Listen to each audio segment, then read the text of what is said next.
La carte blanche de LCI midi avec bien sûr Hélène Lecomte. Bonjour Hélène. Bonjour Philippe. Et on va traverser les époques avec style aujourd'hui, même si vous êtes venu seul. Hein. Oui, c'est exceptionnel et j'espère que vous me pardonnerez. Mais Je vous propose dans un instant de venir avec moi au Palais Galliera avec l'un des créateurs qui l'a habillé.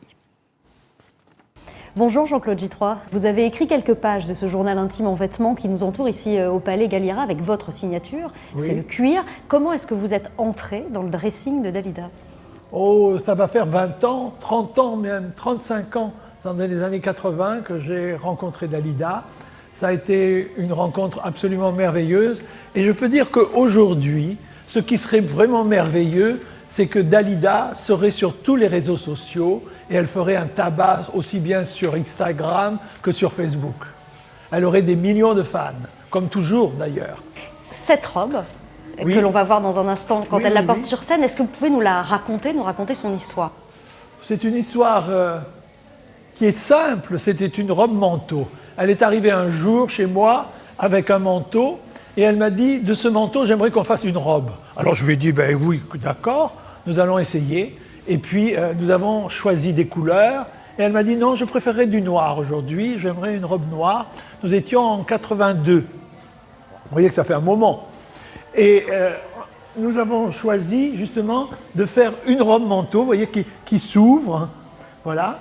Et puis j'ai voulu qu'il y ait vraiment des grandes épaules parce que nous étions dans les années 80 oui. Et donc elle aimait énormément mettre en valeur ses épaules. Elle faisait un 38 ou un 40 en épaules et un 36 au niveau de la taille. Donc c'était merveilleux pour un couturier de l'habiller parce que c'était comme si on était à Cannes sur le tapis rouge aujourd'hui. On la voit ici, mais on va regarder Dalida dans cette robe sur scène.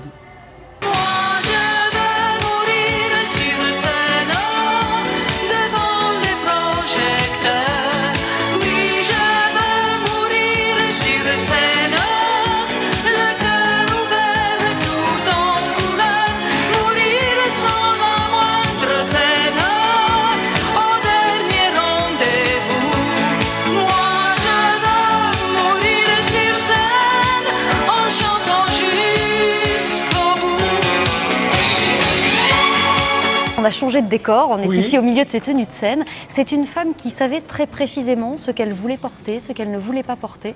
Je crois que oui, elle avait une idée tout à fait concrète de ce qui lui allait bien. Mais c'était une femme merveilleuse parce que pour un couturier, voir ses vêtements portés, c'était extraordinaire. Et ce que nous voyons dans cette salle, que c'était une femme multiple. Ça pouvait être toutes les femmes. Elle représente aujourd'hui encore toutes les femmes qui ont envie d'être, c'est la diversité.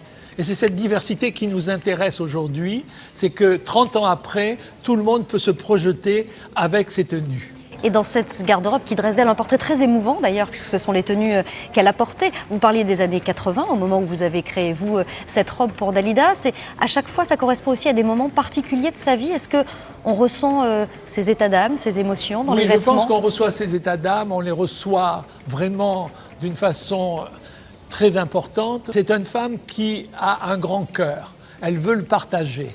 Et je pense qu'en amour, ce qui est très important, c'est de pouvoir partager avec l'autre une certaine communication, une certaine coïncidence.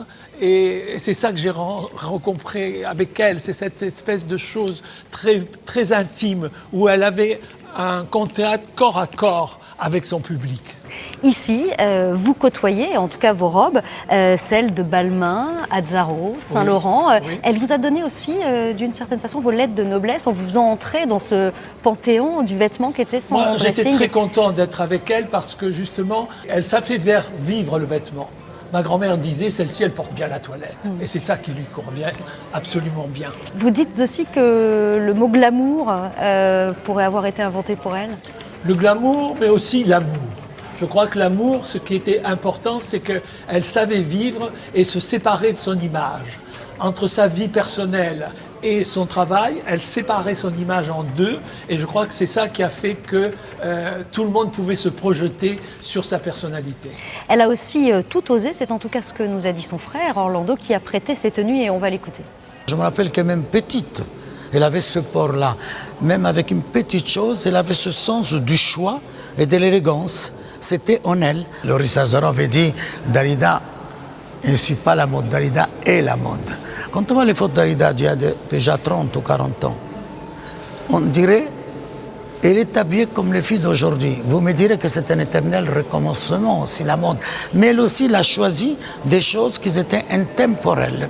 Il faut dire que c'est quand même unique d'avoir un garde-robe de 30 ans comme ça, avec autant de pièces qui ont tout apparu à un artiste. Je trouve ça... Donc on suit comment la mode, les formes, les silhouettes, comment tout ça change et comment cette personnage a ses goûts personnels et ce qu'elle trouvait bien pour elle.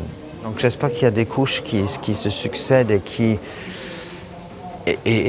nous aident à rencontrer cette femme extraordinaire, cette personnalité, Dalida. On l'a dit, elle avait un regard très aiguisé sur le vêtement, sur ce qui lui allait, sur ce qui ne lui allait pas, mais elle osait. On peut le redire, c'est parce qu'elle était persuadée de savoir ce qui lui convenait, ce qui convenait aux gestes qu'elle faisait. Mourir sur scène, elle éclate vraiment de joie, en fait, en chantant ça. Et c'est ça, la dualité qu'il y a entre elle et le public. On sent aussi le rapport affectif à ces vêtements. Il y a cette robe à l'entrée, cette robe couleur rideau de Seine qui ouvre l'exposition. Elle est créée en 58, elle la remettra en 1981 pour son Olympia. Donc oui. Ces vêtements la suivent aussi. Je crois que ces vêtements la suivent, marquent une époque, mais elles transcendent son époque. Et surtout, ce qu'il faut dire, c'est que ces vêtements la protégeaient. Voilà, c'était des vêtements qui la protégeaient. C'était des comme armures. Une armure. Ouais. Des armures pour protéger quoi? Une sensibilité? Pour séparer sa vie personnelle et sa vie publique. Et je crois qu'on est heureux dans la vie, si on est amoureux, si on est vraiment en pleine communication avec quelqu'un, de pouvoir partager sa vie professionnelle et sa vie personnelle. Et c'est ça que parfois elle n'a pas su faire. Est-ce qu'il y a dans cette exposition des tenues qui vous étonnent, qui vous surprennent, que vous n'auriez pas imaginé l'avoir portée? Non, alors là je l'imagine partout.